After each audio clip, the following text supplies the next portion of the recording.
আল্লাহ রে, আমার বেটাকে আমার বুঝি টাকা দে আল্লাহ। ও আল্লাহ, তোমার কুদরতি পায়ের ধরে কই আল্লাহ, তোমার দাঁতের কসম। আল্লাহ, দয়াল নবী কয়েছে এতিমের দোয়া আল্লাহ ফেরত দেয় না। নাগরিক টেলিভিশনে খবর প্রকাশের পর দর্শকদের ভালোবাসা আর দায়িত্বশীলদের হস্তক্ষেপে ছেলের ঘরে ফিরলেন শতবর্ষী পিতা তসিমউদ্দিন। এখন কি চান আপনি, কি চান? আমি হ্যাঁ, আমি আমার বেটাকে নিয়ে যাব। নিয়ে যাবেন? হয়, আপনার বেটার সাথে থাকবেন? বেটার সাথেই থাকবো, বেটাও আমার সাথে থাকবে। থাকবে? হয়, আচ্ছা। বেটা কি হল তা আমি করবই, আমি বেটার সাথে। বয়সের ভারে নুয়ে পড়া শরীর, চোখে জল আর বুক ভরা ক্ষোভ নিয়ে কিছুদিন আগেও যিনি বলেছিলেন নিজেকে পিতা ভাবতে লজ্জা হচ্ছে, সেই শতবর্ষী তসিমউদ্দিন অবশেষে ফিরেছেন একমাত্র ছেলে রায়হানের কাছেই। মহামান্য আদালতের মানবিক হস্তক্ষেপ, পাবনা সদর থানার পুলিশের তৎপরতা ও উপজেলা প্রশাসনের চেষ্টায় অবসান ঘটেছে বৃদ্ধ পিতার মানবেতর জীবনের। রায়হান,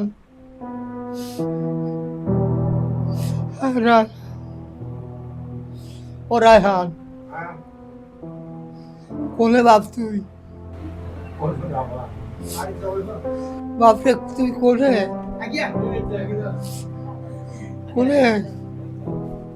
বেটা তুই রায়হান? হ্যাঁ, হয় আমি রায়হান।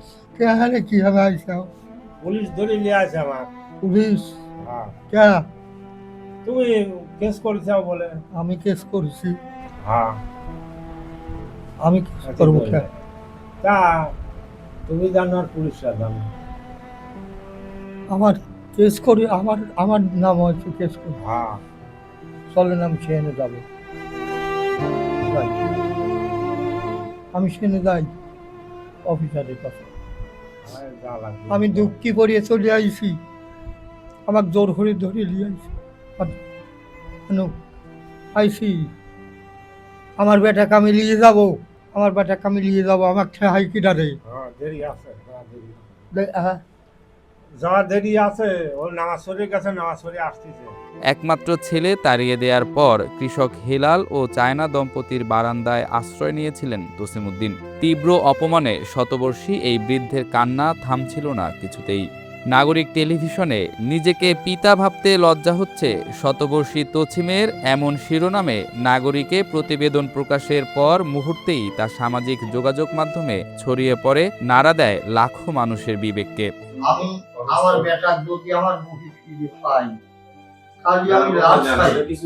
হ্যাঁ, কাজে আমি লাশ খাই। রাজশাহী যাবেন?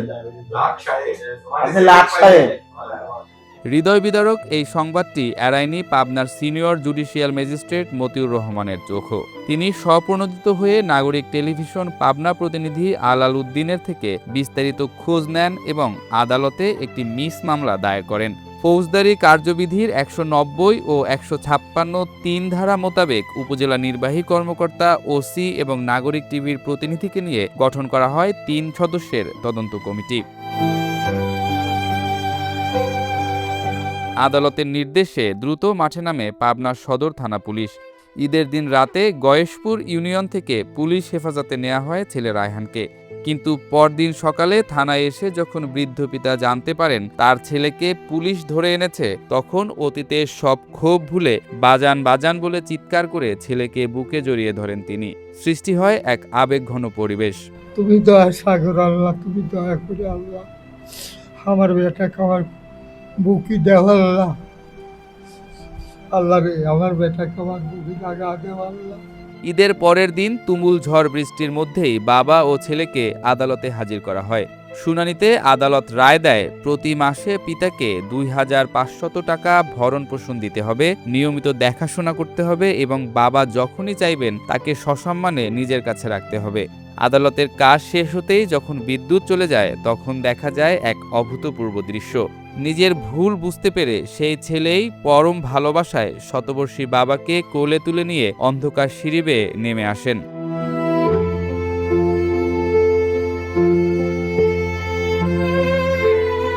রক্তের টানে শেষ পর্যন্ত শনিবার দুপুরে পুলিশের সহযোগিতায় চিরতরে ছেলের বুকেই ফিরে গেছেন শতবর্ষী তছিমউদ্দিন।